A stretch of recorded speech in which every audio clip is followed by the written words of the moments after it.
आज का पहला प्रश्न है कि सल्तनत काल के संदर्भ में निम्नलिखित में से कौन से सुल्तान के अधिकार से मुक्त भूमि थी? इक्ता, खालसा, मिल्क या फिर वक्फ। कूट के आधार पर चयनित करना है। 2 और 4, 1 2 3, 3 और 4, 2 3 4। तो इसका सही जो आंसर है वो आपका है सी ऑप्शन, 3 और 4। मतलब कि मिल्क और वक्फ जो है वो सुल्तान के अधिकार से मुक्त भूमि थी। सल्तनत कालीन अगर भू राजस्व व्यवस्था की बात करें तो सल्तनत कालीन भूमि व्यवस्था मुस्लिम विचारधारा और पूर्ण प्रचलित देसी परंपराओं का मिश्रण थी। सामान्य रूप से तुर्कों ने इस्लामी अर्थव्यवस्था संबंधी सिद्धांत को अपनाया और यह व्यवस्था बगदाद में के जो मुख्य काजी थे उनका नाम था अबू याकूब।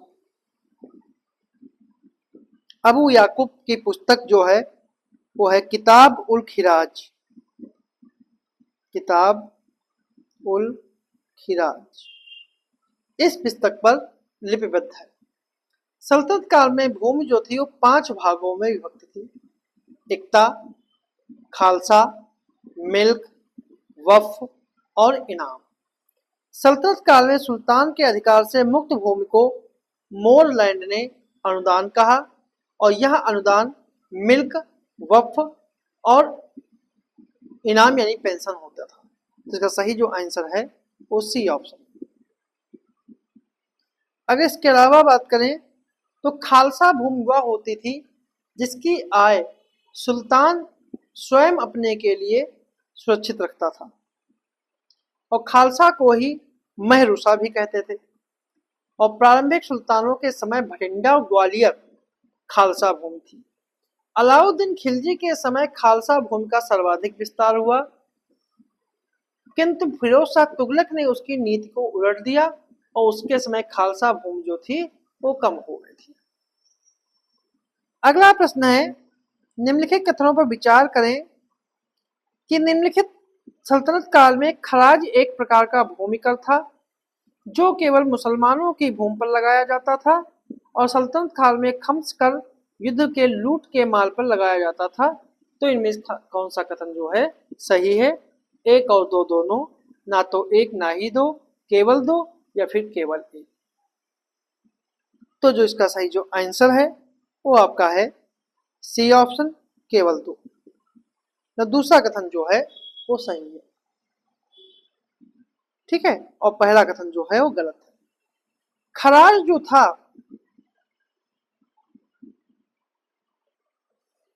बात करें हम खराज की तो खराज जो था वो एक प्रकार का जो था वो भूमि कर था जो हिंदुओं की भूमि पर लगाया जाता था।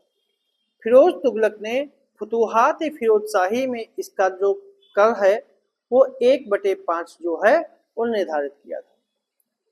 उस एक कर था जो मुसलमानों की भूमि पर लगाया जाता था और जिस भूमि पर प्राकृतिक रूप से सिंचाई की सुविधा अधिक होती थी उस पर इसकी दर जो थी वो 1/10 थी और जहां राज्य के द्वारा सिंचाई की सुविधा प्रदान की जाती थी वहां इसकी दर जो थी वो 1/5 थी। जकात जो है धनवान मुस्लिम पर लगाया जाता था, इसकी दर जो थी वो 2/5% थी। इसका उपयोग जो था वो धार्मिक कार्यों के लिए होता था। खम्स जो है वो युद्ध के माल पर लगता था जिसे राज्य का हिस्सा 1/5 होता था और सैनिकों का इसका हिस्सा 4/5 होता था। लेकिन अलाउद्दीन खिलजी ने इसे उलट दिया था कि राज्य का हिस्सा 4/5 और सैनिकों का हिस्सा 1/5। लेकिन फिरोज तुगलक ने इसे पुनः व्यवस्थित कर दिया था, ठीक है। इसलिए सही आंसर का जो है वो सी ऑप्शन है। अगला प्रश्न है, सल्तनत कालीन कृषि व्यवस्था के संदर्भ में विचार करें। इस काल में सिंचाई के मुख्य साधन थे तथा मोहम्मद बिन तुगलक ने कुओं की खुदाई के लिए ऋण भी प्रदान किए थे। फिरोज तुगलक प्रथम सुल्तान था जिसने हक सर्ब नामक सिंचाई का प्रारंभ किया।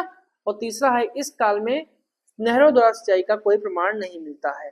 तो कौन सा कथन सही है कि 1 और 2, 2 और 3, 1 केवल 1 या फिर 1 2 3? तो जो इसका सही जो आंसर है वो आपका है ए ऑप्शन, एक और दो, मतलब कि पहला और दूसरा जो है सही है, तीसरा गलत है। क्योंकि इस काल में कुएं सिंचाई के मुख्य साधन थे। मोहम्मद बिन तुगलक ने कुओं की खुदाई के लिए कर्ज प्रदान किए। कुओं से सिंचाई के लिए नई तकनीक इसी काल में विकसित हुई जिसे गियर प्रणाली कहते हैं और इसे साकिया के नाम से भी जाना जाता है। 14वीं शताब्दी में नहर सिंचाई विकसित हुई और मध्य एशिया के प्रभाव से इसका विकास हुआ। गयासुद्दीन तुगलक पहला सुल्तान था जिसने नहर का निर्माण कराया। इसके बाद में फिर तुगलक ने कई नहरें बनवाई। उसने यमुना नदी में राजवाह और उलूक खानी नहर निकलवाई। उसने सतलुज नदी से फिरोजशाही नहर निकलवाई और उसने एक नहर घग्गर नदी से और दूसरी काली नदी से निकलवाई। फिरोज तुगलक पहला सुल्तान था जिसने सिंचाई कर प्रारंभ किया और सिंचाई कर हक ए सर्व के नाम से जाना जाता था और यह कुल उपज का 1/10 भाग होता था। सल्तनत काल में किसानों को भूमि पर स्वामित्व नहीं था। भूमि की अधिकता थी, इसलिए भूमि स्वामित्व के प्रति अधिक सजगता नहीं थी। सबसे छोटे किसान बलाहार कहलाते थे और धनी किसान के वर्ग में खुद मुकद्दम और चौधरी आते थे। अगला प्रश्न है,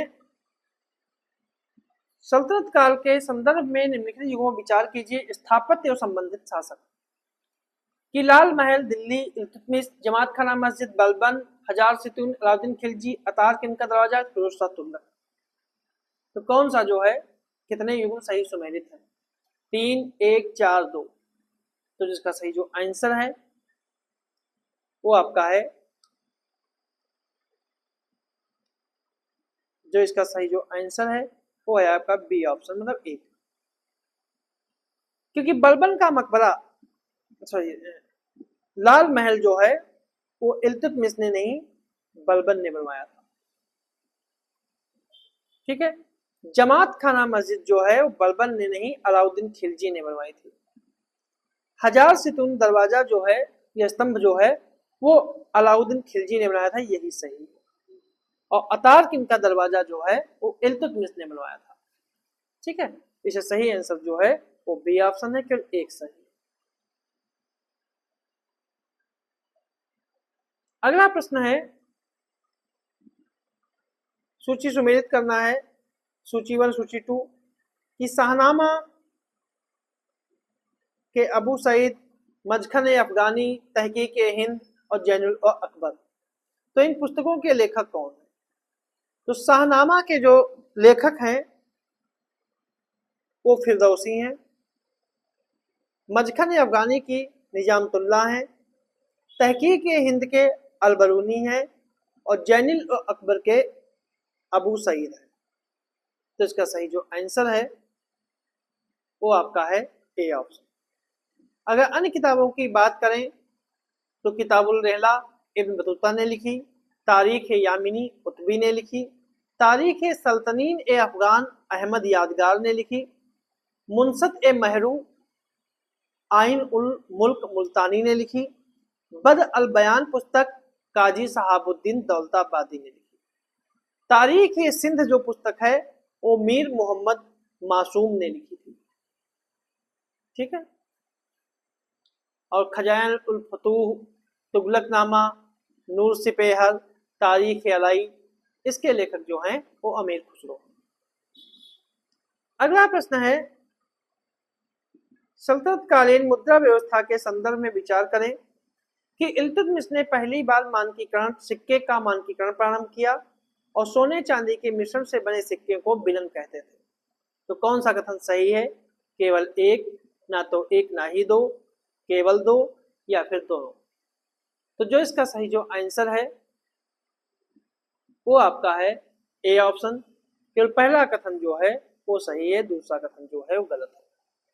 क्योंकि सल्तनत काल से पूर्व शुद्ध चांदी की कमी थी। गोरी शासकों ने चांदी युक्त तांबे के सिक्के जारी किए। सिक्के पर देवी लक्ष्मी, बैल, घुड़सवारों की आकृति बनाई जाती थी। शासकों का नाम नागरी लिपि में रखा जाता था। उन सिक्कों को देहलीवाल कहते थे। इल्तुतमिश ने पहली बार सिक्कों का मानकीकरण किया। उसने सोने और चांदी के टके और तांबे के जीतल सिक्के जारी किए। ठीक है। सोना चांदी और तांबा चांदी और तांबा का जो मिश्रण किया जाता था, उससे जो सिक्का बनता था, उसको बिलन कहते थे। अलाउद्दीन खिलजी के समय भी 4 मुद्राएं प्रमुख होती थी, ठीक है।